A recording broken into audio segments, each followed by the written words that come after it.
반갑습니다, 여러분. 지난 한 주간 잘 보내셨습니까?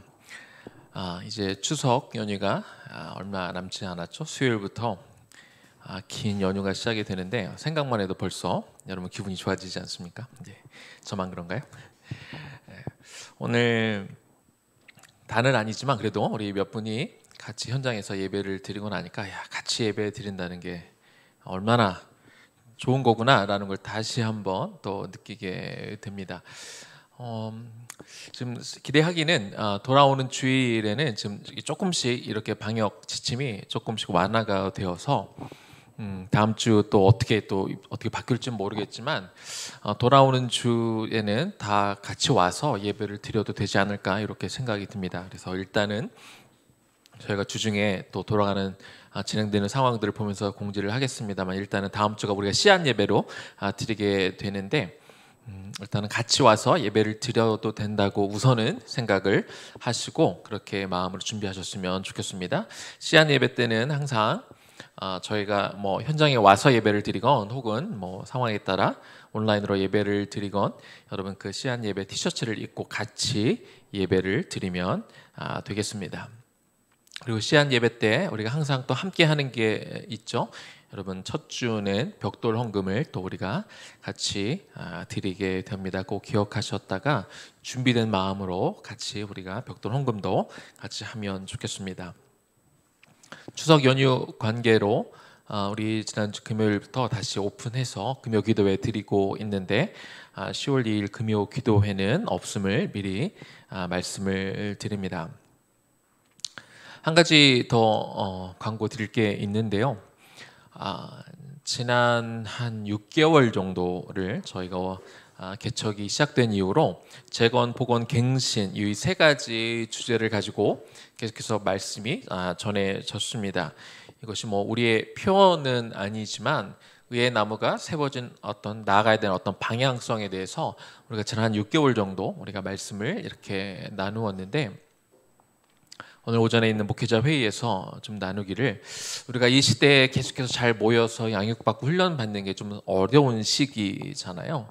그래서 이번 주 말고 한 다음 주일에 한번 저희가 더 광고하고 한 10월 5일부터 매주 저희가 그동안 해왔던 재건과 봉헌과 갱신의 설교 하나를 저희가 링크를 이렇게 보내드리면 우리가 이미 들었던 설교들이지만 저희가 개척한 이후로 우리가 계속해서 모여서 으쌰으쌰 할 수 있는 그런 상황들이 아니어서 다시 한번 의의 나무 교회가 어떻게 세워졌는지 어떤 방향으로 가는지 또 나는 어떤 부르심으로 이곳에 와 있는지를 점검하고 또 우리가 훈련하고 양육받는 그런 차원에서 매주 이미 지난 설교지만 링크를 보내드리면 그걸 따로 각 개인들이 다시 듣고 그것들을 서머리하고 그리고 거기에 느낀 점들을 이렇게 매주 단위로 저에게 보내주시면 저희가 이것들을 다 취합을 해서 내년 초 우리가 1주년이 될 때에는 여러분들 보내주신 것들을 모아서 기념으로 정확하게 어떻게 할지까지는 아직 계획이 세워지지는 않았습니다만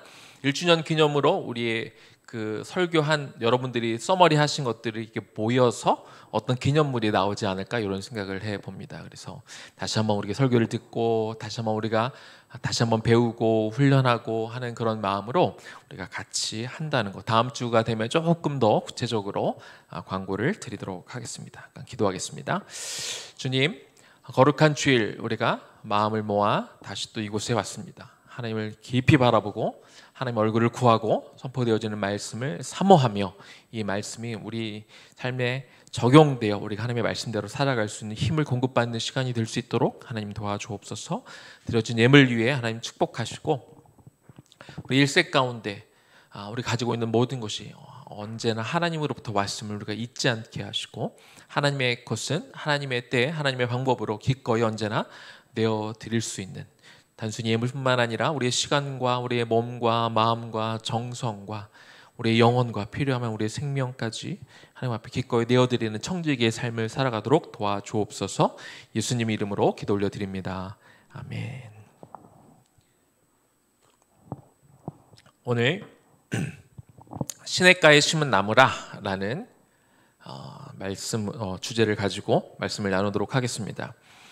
여러분 시냇가에 심은 나무라 이게 비밀 아닌 비밀인데요. 의회나무 교회에 올해 표어가 있습니다. 여러분 표어가 뭔지 아세요?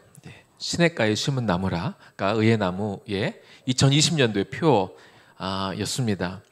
아 그래? 라고 생각하시는 분이 계실지도 모르겠는데 재건복원갱신은 표어가 아니고요. 이거는 그 표어라는 게 매년 바뀌는 거잖아요. 그런데 재건복원갱신은 매년 우리가 해가 바뀌면 바뀌는 것이 아니라 의회나무가 세워진 기간 동안 그 바탕을 이루는 그런 방향성이고요. 2020년의 표어는 시냇가에 심은 나무라입니다. 의회나무 교회가 세워진 지 한 6개월, 7개월 동안 그동안 이 어떤 기본 방향성에 대해서 쭉 이야기를 나눴고 드디어 이 9월의 마지막 주에 올해 표어를 가지고 조금 늦은 것 같지만 늦을 때가 제일 빠릅니다. 근데 그렇죠? 시냇가에 심은 나무라는 2020년도의 표어를 가지고 여러분과 말씀을 나누도록 하겠습니다. 시편 1절에서 3절까지 말씀인데요. 우리 3절 말씀을 같이 한 목소리로 하나님의 말씀을 받도록 하겠습니다. 우리 1절부터 같이 읽도록 하겠습니다.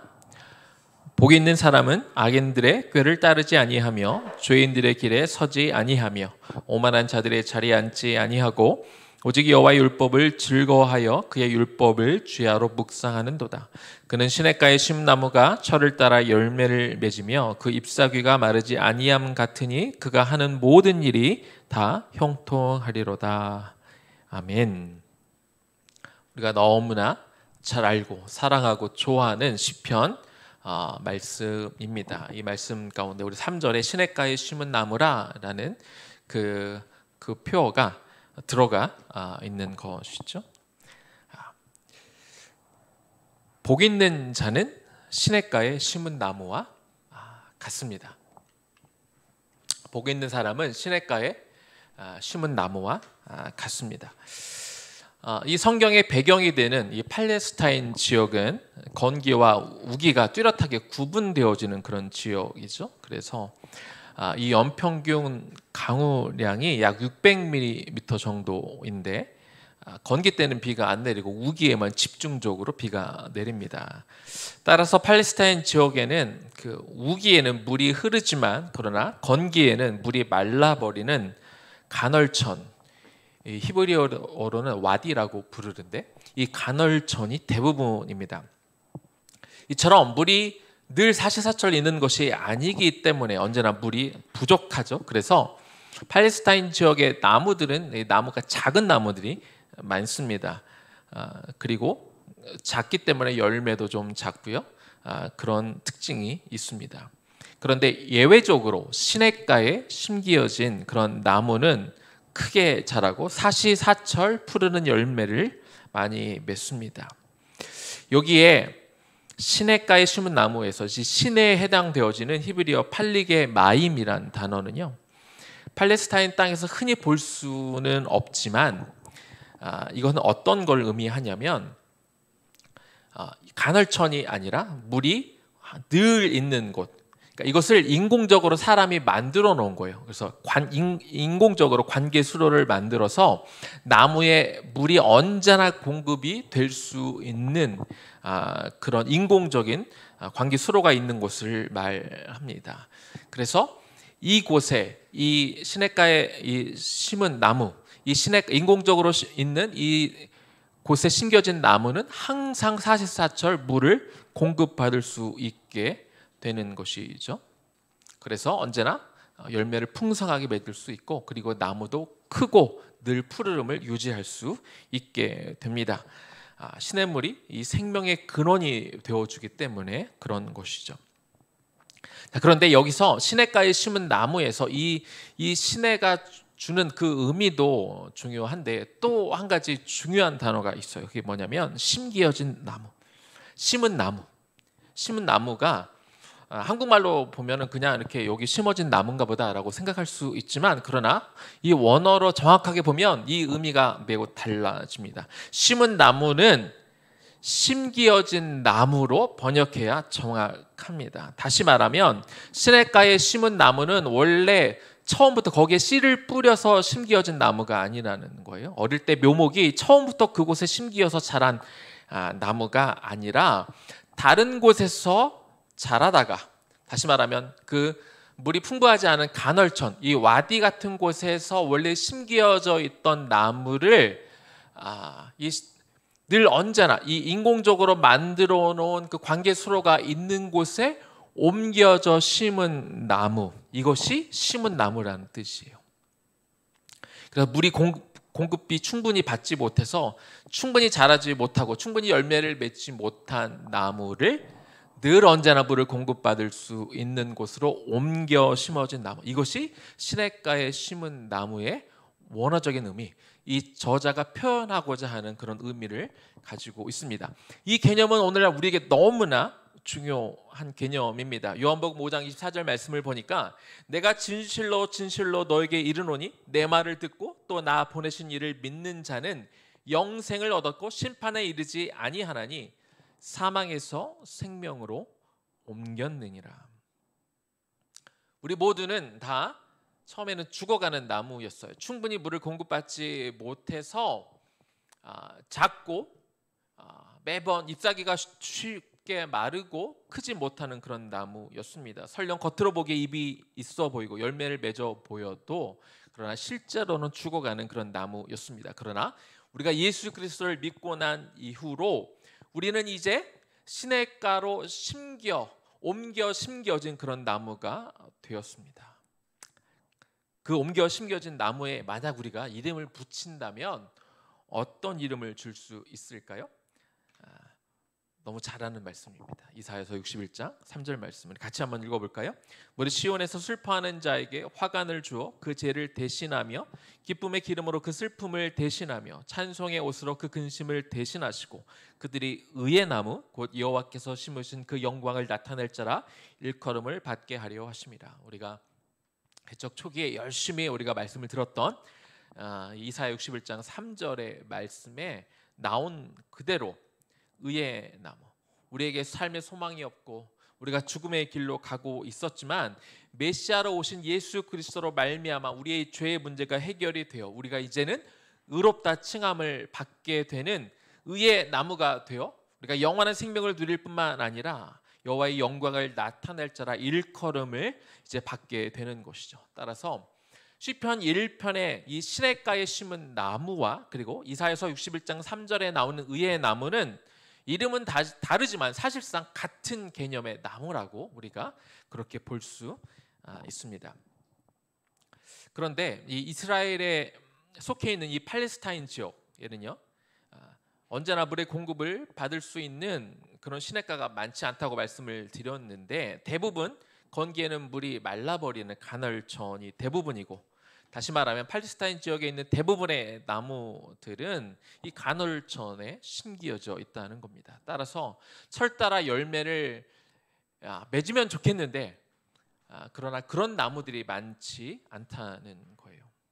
그래서 오늘 본문은 우리가 사시사철 열매를 맺기 위해서는 그 당시 이스라엘 지역에 대부분 간헐천에 심겨져 있는 그런 나무들을 바라보며 우리는 그런 나무가 되어서는 안 되고 실제로 이 언제나 물이 흐를 수 있는 그 시냇가에 옮겨 심겨진 나무가 되어야 된다고 오늘의 저자는 우리에게 말씀하고 있는 겁니다. 이렇게 성도를 나무로 우리가 비유한다고 할 때 이 사시사철 열매를 맺는 이 시냇가에 옮겨 심겨진 나무는 많지 않아요. 이런 나무처럼 살아가는 성도가 많지 않다는 겁니다. 많은 성도들이 마치 간헐천에 심겨진 나무처럼 살아갈 때가 많다는 거예요. 신앙생활을 하면서 잠깐 반짝여요. 잠깐 싱싱해 보여요. 잠깐 열매들을 잘 맺는 것처럼 보여요. 그러나 사시사철 푸르르거나 사시사철 싱싱하거나 사시사철 계속해서 귀한 열매들을 맺으면서 살고 있는 성도는 많지 않다는 거예요. 시냇가에 심은 나무보다는 간헐천에 심겨진 나무가 더 많은 것, 이렇게 살아가는 성도가 사실은 더 많다는 것이죠. 그러면 간헐천에 심은 나무가 더 많은 이유, 간헐천에 심겨진 나무처럼 살아가는 성도들이 더 많은 이유가 뭘까요? 그 이유는 우리가 시냇물이 아니라 다른 것에 목말라 하기 때문에 그렇습니다. 그래서 우리가 여기서 요한복음 7장에 있는 말씀을 좀 같이 보았으면 좋겠는데요. 요한복음 7장 37절 말씀에 이런 말씀이 있습니다. 명절 끝날 곧 큰 날에 예수께서 서서 외쳐 가라사대 누구든지 목마르거든 내게로 와서 마시라. 방금 읽은 이 요한복음 7장 37절의 말씀은 이스라엘의 3대 절기인 장막절을 맞아 수많은 이스라엘 백성들이 예루살렘에 모여서 7일 동안 이 절기를 기념하고, 그리고 8째 날, 이 축제의 날에 예수님께서 축제의 한 복판에서 하신 말씀입니다. 이스라엘 백성들은 애굽 땅에서 모세의 인도로 도망쳐 나온 이후로 40년 동안 광야에서 텐트를 치고 그들이 살았습니다.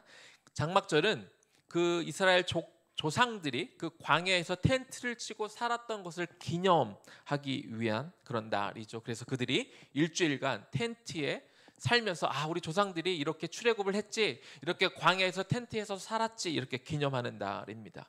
또한 이 장막절은 뭐 하는 날이냐면, 그들이 40년 동안 광야에서 살 때 광야에는 물이 없잖아요. 그런데 모세를 통해 하나님이 이 바위 틈 사이로 하나님이 생수를 보내주시는 그런 기적을 보여주셨고, 바위에서 터져 나오는 생수로 살았던 것을 기념하는 날이 바로 이런 장막절이라는 겁니다.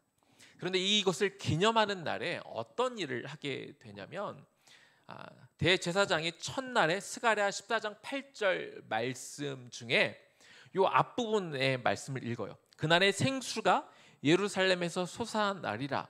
이 부분을 낭독하면서 장막절이 시작이 됩니다. 이 구절을 낭독하는 것은 예전에 광야에서 생수가 솟아나 목마른 백성들을 구원하신 그 하나님의 은혜를 기념하기 위해서 이 말씀을 다시 한번 낭독하기도 하는데, 그런데 또 한 가지 뭘 상징하느냐, 언젠가 그들이 구약 시대, 이 출애굽 시대의 광야에서 그 생수를 통해 구원을 얻은 것처럼 또 한 번 예루살렘에 다시 한번 생수가 나와 그들을 구원하는 그 생수가 다시 터질 것이다.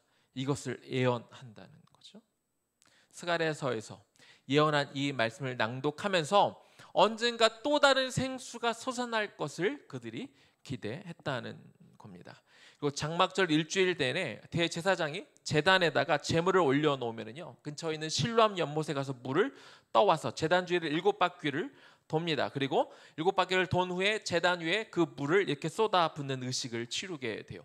그럼 물이 쏟아붓는 중에 백성들은 뭐 하느냐, 주변을 둘러싸고 이사야 12장 3절 말씀 가운데 너희가 기쁨으로 구원의 우물들에서 물을 기르리로다 하는 이 말씀을 가지고 노래를 만들어서, 이렇게 노래를 부를 때 제사장들이 실로암 연못에서 떠온 물을 이렇게 붓는 그런 의식을 하게 되는 것이죠. 그러면서 언젠가 또다시 우리를 구원할 생수가 예루살렘에서 터져 나올 것을 그렇게 기대하게 됩니다. 이것이 장막절을 치르는 의식이고 장막절을 지키는 그런 목적이 되는 것이죠. 그리고 나서 이제 8째 되는 날에는 축제가 벌어져요. 근데 축제가 하기 전에 먼저는 기도를 해요. 말씀드린 대로 이스라엘은 전에도 말씀을 드렸지만 1년에 3차례 추수를 하게 되는데, 장막절이 있는 이 10월 달에 올리브와 포도를 3번째로 추수하는 때가 오게 됩니다. 그리고 이때가 끝나고 나면 이제 11월부터 그 다음에 4월 때까지는 이제 건기가 와서 비가 오지 않게 되는 거예요. 그래서 그들이 이제 축제를 하기 전에 뭘 하냐면 기도를 하는데, 하나님 앞에, 하나님 이 우기 기간 동안에 11월부터 4월 달까지 비가 와야 되는 우기 가운데 비가 꼭 올 수 있도록 백성들이 같이 모여서 하나님 앞에 기도를 했다는 것입니다. 그리고 나서는 이제 잔치를 벌이는 거예요. 그들이 포도주를 마시고 그들이 좋은 음식들을 먹는 잔치를 이렇게 벌이게 되었습니다. 그런데 이스라엘 사람들이 매년 이 장막절 첫날에 그날의 생수가 예루살렘에서 솟아나리라 이 기록되어 있는 스가랴서를 읽으면서 그 예언이 성취되기를 기다렸다고 말씀을 드렸는데, 얼마 동안 이들이 장막절을 지켜왔냐면 이 요한복음 때까지, 예수님의 시절까지 약 1400년을 그들이 장막절을 지켜왔습니다. 이 후손들은 직접 본 게 아니잖아요. 이 광야 생활을 한 게 아니고 그저 우리의 조상들이 광야에 있을 때 이 바위에서 샘물이 터져 나왔다라는 것들을 그 부모를 통해 계속해서 구전으로 그들이 들어왔습니다. 그런데 너무 오랜 시간 동안 이 시간이 이렇게 지나오다 보니까 그 현장에 있었을 때 그 조상들이 직접 그 광경을 목격했던 그 감격들은 점점 사라졌겠죠. 왜냐하면 그저 구전으로 계속해서 전해오는 이야기가 되었기 때문에 그렇습니다. 그래서 그들이 매년 장막절을 기념하며 1400년 전에 있었던 그 일들을 기념하고 감사하며 언젠가 예루살렘에 다시 그 생수가 솟아나리라 그들이 다 같이 외치고 그 말씀을 듣기는 했지만 1400년 동안 그 예언이 실제로 아직 이루어지고 있지 않았기 때문에 그래서 언젠가 생수가 또다시 터지겠지 하는 기대감은 별로 없고 그것들은 다 사라지고 그저 예식의 한 부분으로 장막절의 시작이 되면 제사장이 스가랴 14장 8절의 말씀을 그냥 외우는 거지 우리는 그 말씀을 듣는 거지 하고 하나의 그냥 예식의 한 부분으로 이렇게 지나갔다는 겁니다. 그냥 구호가 되어버린 것이죠. 더군다나 지금 그 당시에 이스라엘 백성들에게 포도주와 물을 구하는 게 어려운 시절은 아니었습니다. 장막절의 8일째 되는 날에 그들이 비가 오기를 이제 곧 우기가 시작이 되는데 곧 비가 오기를 이렇게 간절히 그들이 기도를 하고 난 후에 이제 포도주를 즐기고 마시면서 당장 그들의 눈앞에 그들이 마실 수 있는 즐길 수 있는 포도주와 물이 얼마든지 준비가 되어 있기 때문에 그러다 보니까 예루살렘에서 다시 그들을 구원할 생수에 대한 갈증이 그들에게 없었다는 겁니다. 그저 그들에게 중요한 건 지금의 눈앞에 있는 것들을 즐기는 게 더 중요했고 그리고 당장 내년의 농사를 위해서 당차 11월 달부터 내년 4월 달까지 그런 늦은 비와 이른 비가 때에 맞게 내리는 것이 그들에게 더 중요했다는 겁니다. 이것이 당시에 예수님 당시에 장막절을 지내고 있던 예루살렘 백성들의 영적인 상태였다는 거예요. 마치 오늘날 크리스마스가 되면 우리가 예수님의 탄생을 정말 즐거워하며 그 의미를 되새기는 것보다 선물을 교환하고 쇼핑하고 먹고 마시는 데 더 많은 초점을 두는 것처럼 이렇게 크리스마스의 의미가 퇴색이 되는 것처럼 당시 장막절 역시 그 본래의 의미는 많이 퇴색이 되었다는 겁니다. 여기서 요한복음 7장 37절의 말씀을 다시 한번 봤으면 좋겠습니다. 누구든지 목마르거든 내게로 와서 마시라. 예수님이 지금 무엇을 말씀하고 있습니까? 장막절 마지막 날 포도주를 마시면서 한참 축제가 벌어지고 있는 그 한복판에 서서 지금 너희가 1400년에 걸쳐서 장막절을 지킬 때마다 이날에 예루살렘의 생수가 솟아날 것이다 이렇게 대제사장이 선포했는데 바로 너희들이 1400년 동안 외쳤던 그 예언이 오늘 이 자리에서 이루어졌다 그렇게 말씀하고 있는 것입니다. 따라서 누구든지 목마르거든 나에게로 와라 예수님이 말씀하고 있는 것이죠. 지금 너희들에게 당장 눈앞에 포도주가 있고 마실 물이 있어서 너희들이 목마름은 해결할 수 있지만 이것은 영원히 너희들의 목을 축여줄 수 없어. 그러니 나에게 영원히 너희들의 목마름을 해결해 줄 영원한 생수가 되는 나에게 와라. 너희가 지금 이 장막절 가운데 바로 일주일 전에 너희가 외쳤던 그 생수, 너희들에게 새로운 구원을 줄 예루살렘에 솟아날 그 생명수가 지금 그것이 응답이 되어 너희 앞에 있다. 지금 너희가 먹고 마시는 포도주에 주목하지 말고 이 스가랴서에 나와 있는 그 응답, 이 1400년에 걸친 이 응답이 바로 지금 이렇게 너희들 눈앞에 펼쳐져 있으니까 나를 주목하고 누구든지 목마르거든 내게로 와서 마셔라. 예수님이 그렇게 외치고 있고 그렇게 목마른 그들에게 영적으로 목말라 있는 그들을 예수님이 초청하고 있다는 것입니다. 그런데 첫날 바로 일주일 전에 대제사장을 통하여 예루살렘에 바로 그 생수가 다시 솟아날 것이다. 그 이야기를 모두가 같은 자리에서 들었고 지금 예수님이 일주일 후에 그 잔치의 한복판에서 그 예언이 1400년 만에 드디어 이루어졌다. 그 생수가 바로 나다. 그래서 누구든지 목마르거든 나에게로 와서 마셔라. 예수님이 그렇게 초청의 메시지를 사람들에게 외치고 있었지만 사람들은 포도주에 취해서, 사람들은 그저 당장 자신들이 먹고 살 이제 11월부터 내년 4월까지 내려야 될 비가 오는 것에만, 그것에 집중하느라 정작 그들의 영원한 목마름을 해결해 줄 예수님이 그들의 눈앞에 보이는데 그들은 예수님이 누군지 깨닫지 못했고 예수님이 외치던 그 소리에 주목하는 사람이 아무도 없었다는 겁니다. 오늘날 이 세상에 물론 아직도 여전히 마실 물이 없어 이렇게 병들어 죽는 사람들이 덜어 있기는 합니다만, 사실 대부분의 사람들은 무엇을 먹고 마실까, 먹고 마실 것을 염려하기보다 어떻게 하면 더 좋은 것, 더 맛있는 것을 먹고 마실지 고민하는 사람들이 더 많습니다. 먹고 살만하니까 이제 다른 것들에 목말라 하는 것이지요. 더 나은 환경, 더 좋은 것들에 목말라 하고 있습니다. 물론 우리가 더 좋은 것들을 얻으려고 하는 것 자체가 나쁜 것은 아니지만 진리이신 예수 그리스도보다, 그분을 만나는 것보다, 그분의 말씀을 듣는 것보다 우리가 더 목말라 하는 것들이 있다는 겁니다. 우리는 예수 그리스도를 믿음을 통하여 간헐천에 심겨진 나무였다가 이제 매년 매번 언제나 그 시냇물이 흐르는 곳으로 옮겨진 그런 시냇가에 심은 나무가 되었습니다. 그러나 우리의 본 모습은 여전히 간헐천에 심겨진 나무와 같습니다. 왜 그럴까요? 영적인 것들이 지속적으로 공급되지 않기 때문에 그렇습니다. 그 영적인 것들을 지속적으로 우리가 갈망하지 않고 세속적인 것들을 여전히 갈망하고 거기에서 만족을 얻으려 하기 때문에 그렇습니다.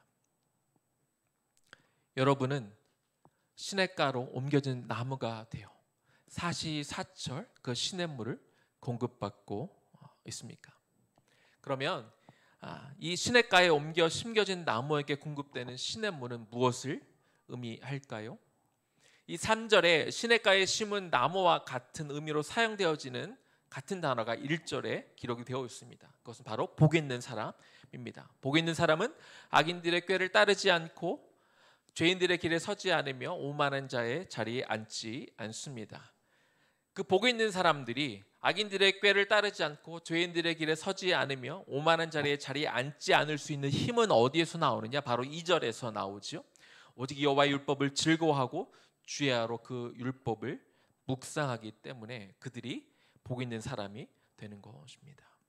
그 율법, 하나님의 말씀이 시냇가에 옮겨 심겨진 나무에 시냇물로서 계속해서 공급되어질 때 철을 따라 열매를 맺고 그 잎사귀가 마르지 않을 수 있게 되는 것이죠. 그만큼 하나님의 말씀을 우리가 끝까지 붙들고 계속해서 공급받는 것, 이것이 너무나 중요합니다.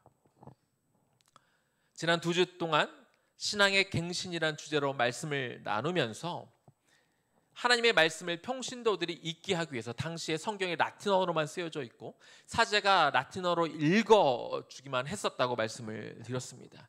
그런데 이 성경 읽는 권한이 사제에게만 집중되면 안 된다고 종교개혁가들은 믿었고, 그래서 어떤 이들은 목숨을 걸고 라틴어로 쓰여진 성경을 각국의 언어로 번역을 했습니다.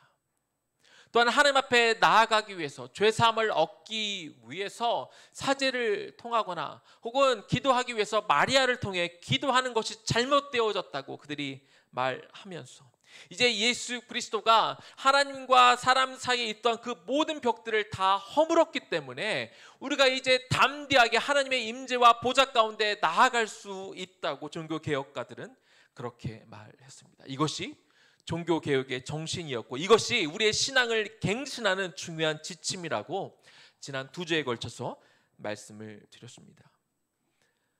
지금 코로나로 인하여 우리가 교회에 마음껏 올 수 없고 대면 예배를 그동안 마음껏 드릴 수가 없었습니다. 그런데 혹시 내 신앙이 침체된 것이 코로나 때문에요, 내가 교회에 올 수 없어서요, 내가 대면 예배를 드릴 수 없어서요 라고 이 모든 탓을 코로나로 돌리고 있다면 이것은 핑계에 불과하다는 겁니다. 우리는 이미 시냇가에 옮겨 심겨진 나무가 되었습니다. 따라서 우리가 원하기만 하면 얼마든지 그 시냇물을 공급받을 수 있는 곳에 우리가 있다는 거예요. 우리가 원하기만 하면 누군가 목숨을 걸고 번역해 놓은 하나님의 말씀을 우리가 얼마든지 볼 수 있습니다. 요즘에 큐티책이 얼마나 잘 나와 있습니까? 얼마나 설명이 잘 되어 있습니까? 또 의예나무 교회는 제가 또 말씀을 또 큐티책에도 나와 있지만 조금 더 말씀을 이해할 수 있도록 배경과 연구를 심어서 묵상 포인트를 넣어 또 여러분들에게 이렇게 밥상을 차려듯이 또 드리고 있지 않습니까? 이렇게 시냇물을 우리가 언제든지 원하기만 하면 받을 수 있는데 코로나 때문에 대면 예배를 드릴 수 없기 때문에 우리가 예배당에 올 수 없기 때문에 그래서 내가 침체되어 있다? 이거는 사실 변명에 불과하다는 겁니다.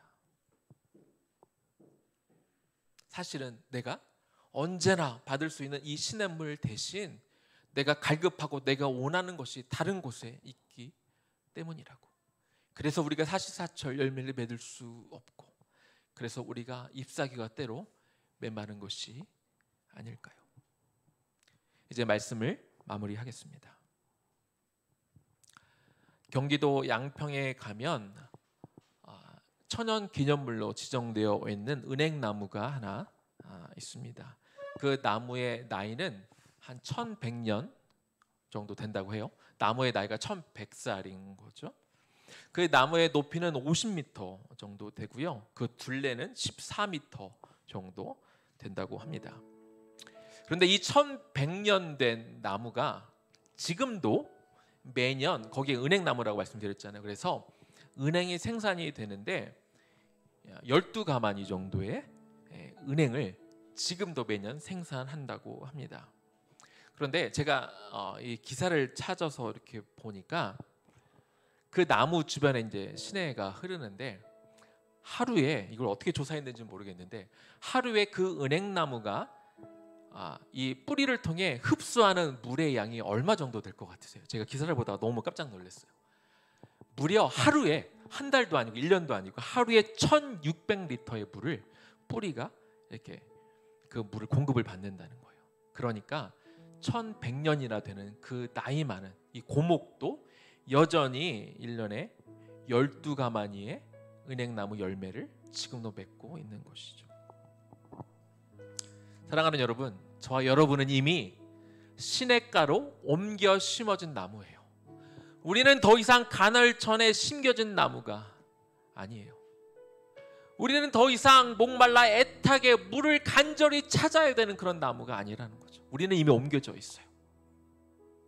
언제나 그 시냇말을 공급받을 수 있는 곳에 어떤 사람들이 목숨을 걸고 성경을 번역한 결과로 어떤 사람들이 정말 매일 이렇게 말씀을 이 라틴어로만 들어야 되는 이 설교의 말씀을 우리의 언어로 들을 수 있도록 그들이 목숨을 걸고 종교 개혁을 한 결과 우리는 얼마든지 누군가를 통해서가 아니라 직접 하나님을 대면하고 하나님의 말씀을 공급받을 수 있고 말씀을 통해 우리가 성장하고 자랄 수 있는 것입니다. 우리가 사시사철 열매를 맺지 못하는 이유, 우리 입이 때로 우리가 이렇게 시들어가는 이유는 그 시냇물을 날마다 공급받지 않기 때문이에요. 하나님의 말씀, 누군가를 의존하지 마시고 하나님의 말씀 날마다 읽었으면 좋겠어요. 읽읍시다. 묵상합시다. 그리고 이것이 내 삶에 어떻게 적용이 되는지 고민해 봅시다.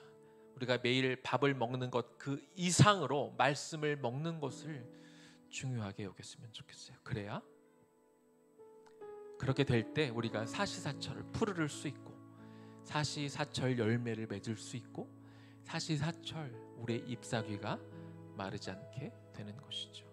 이 코로나 때 오히려 여러분이 더 하나님과 더 깊은 관계를 맺을 수 있는 기회입니다.